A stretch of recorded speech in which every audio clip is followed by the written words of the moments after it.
नमस्कार, आप देख रहे हैं बिहार न्यूज। मैं सोनम राज। इस वक्त के बुलेटिन में आपके साथ खबरों में है बहुत कुछ, लेकिन आइए नजर डालते हैं आज की सुर्खियों पे।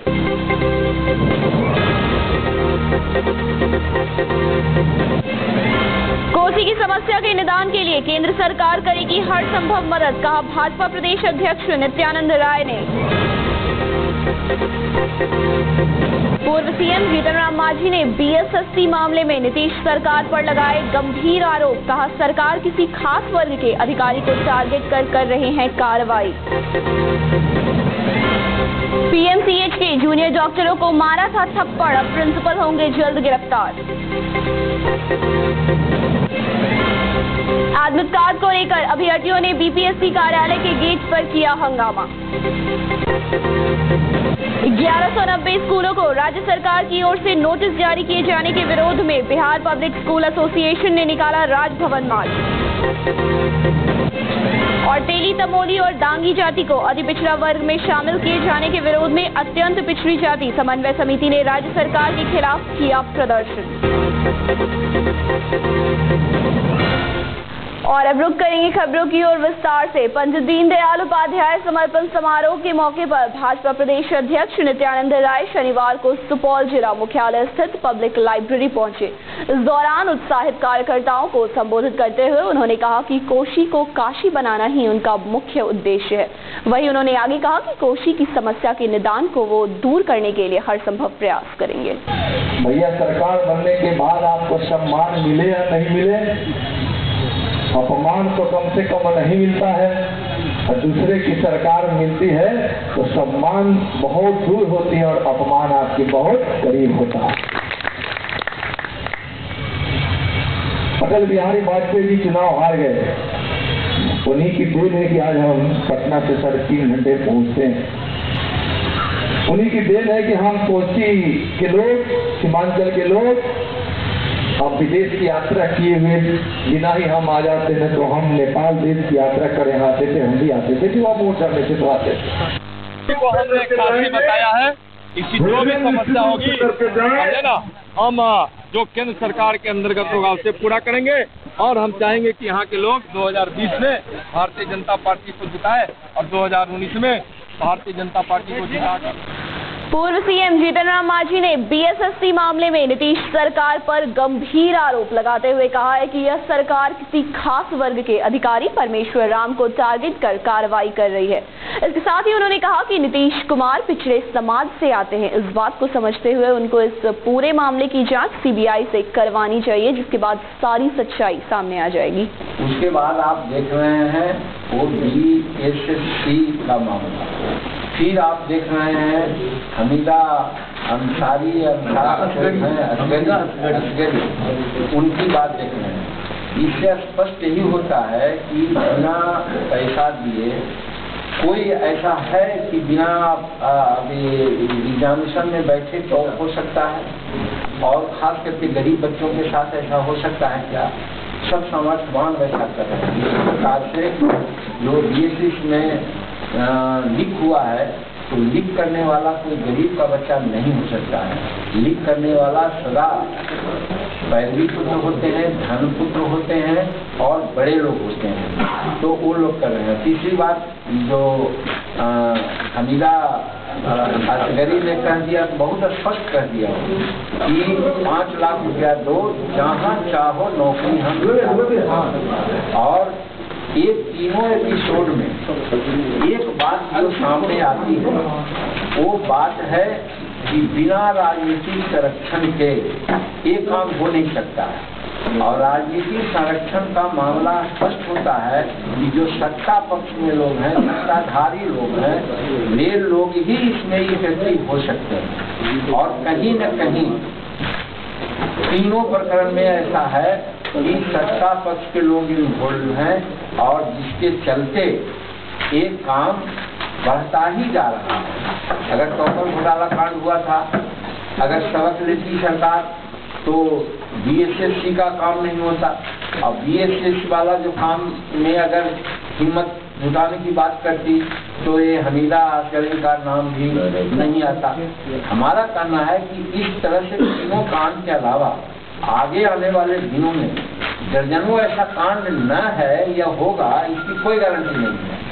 राजधानी पटना में एडमिट कार्ड नहीं मिलने से नाराज अभ्यर्थियों ने बीपीएससी कार्यालय के गेट पर शनिवार को जमकर हंगामा प्रदर्शन किया। छात्रों का कहना था कि आयोग की लापरवाही के कारण उनका भविष्य अब दांव पर लगा हुआ है।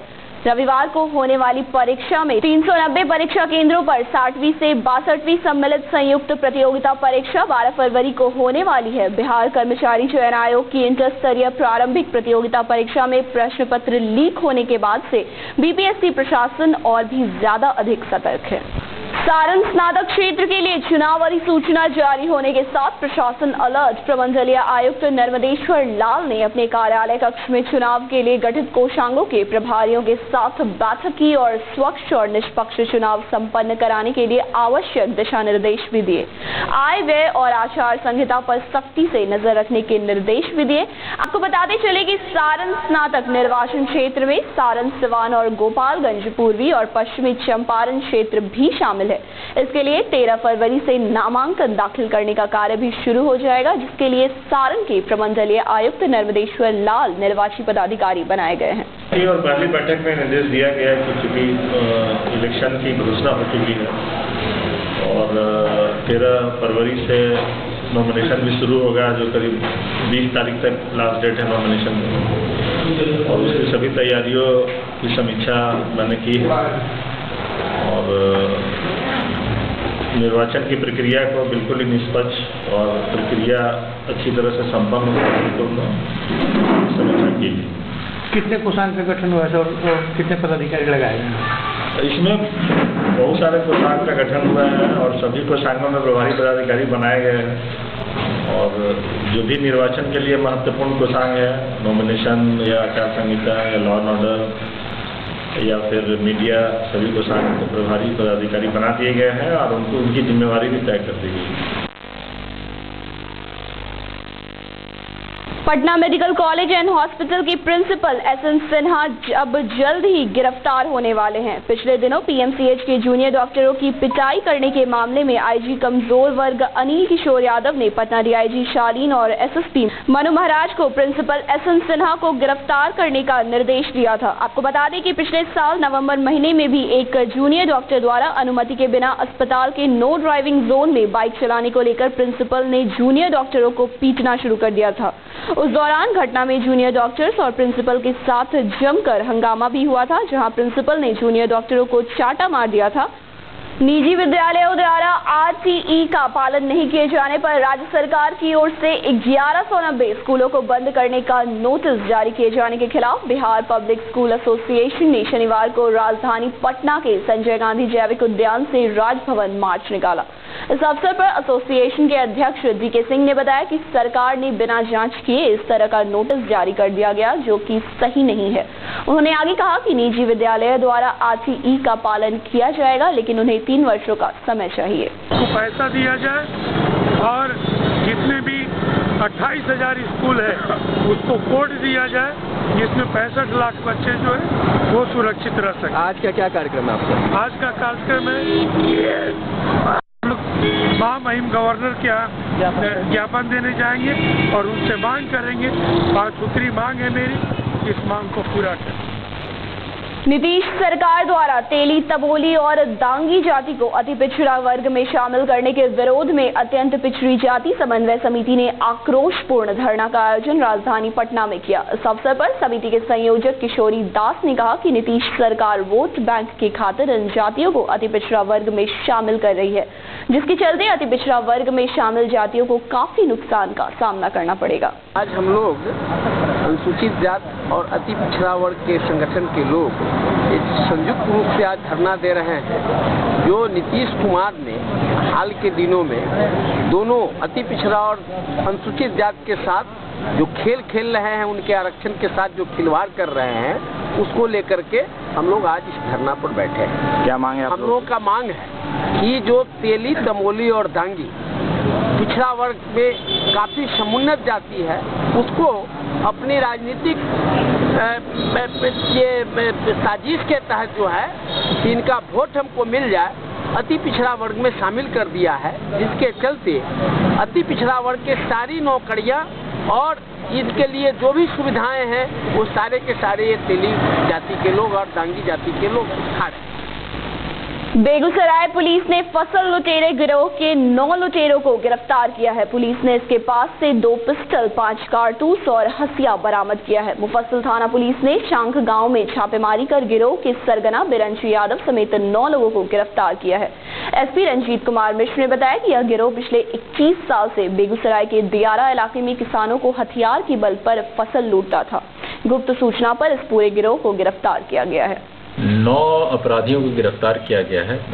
ये गिरफ्तारी मुफस्सिल थाना क्षेत्र के सांख गांव से हुई है। जो हम लोगों को गुप्त सूचना मिली थी कि ये लोग इन लोगों का कई वर्षों से बेगूसराय जिला में दियारा एरिया में आतंक रहा है। ये लोग बलपूर्वक जाके दियारा क्षेत्र में फसलों की कटाई कर लेते थे। तो हम लोगों को सूचना थी कि कल ये लोग इस तरह का काम करने के लिए आ रहे हैं। तो हम लोगों ने वहाँ पे फोर्स देके और ट्रैप करके इन 9 लोगों को गिरफ्तार किया है। 2 हथियार, 2 पिस्टल, 5 जिंदा कारतूस और 1 डबिया भी इनके पास है बरामद किया।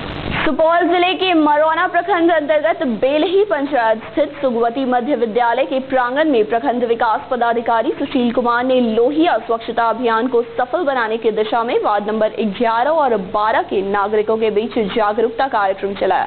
इस मौके पर वार्ड के लोगों को जागरूक करने के लिए विभिन्न प्रकार के खेल दिखाकर लोगों को खुले में शौच न करने को लेकर प्रेरित भी किया गया। बिंदेश्वर शाह की बच्ची है। बेटी किस क्लास में पढ़ती हो? 7वां। इसी विद्यालय में। बाबू आप क्या बनना चाहते हैं? कुछ पढ़ लिख के कुछ बनना चाहते हैं ना? क्या बनना चाहते हैं बाबू? मम्मी पापा शर्म करो, पापा शर्म करो, खुले भागना बंद करो, हाथ उठा के नारा, मम्मी पापा शर्म करो। जहानाबाद व्यवहार न्यायालय में राष्ट्रीय लोक अदालत का आयोजन जिला एवं सत्र न्यायाधीश चंद्र प्रकाश सिंह के नेतृत्व में किया गया। जिला एवं सत्र न्यायाधीश चंद्रशेखर प्रसाद सिंह ने बताया कि राष्ट्रीय लोक अदालत से लोगों को जीवन का स्तर ऊंचा उठाने का सुनहरा मौका देती है। आयोजित राष्ट्रीय लोक अदालत में बैंक ऋण, परिवारवाद, बिजली बिल, टेलीकॉम बिल, दावावाद, श्रम विभाग, नगर निगम और नगर पंचायतों से संबंधित तमाम मामले, नापतौल, भू अर्जन सहित तकरीबन 1000 मामलों का निपटारा किया गया। जिला जज ने आगे बताया कि लोक अदालत से समय की बचत के साथ साथ विवादों के निपटारे भी जल्द होते हैं। इसके अलावा मामले का निपटारा हो जाने से न्यायालय में मामले की संख्या में कमी आती है।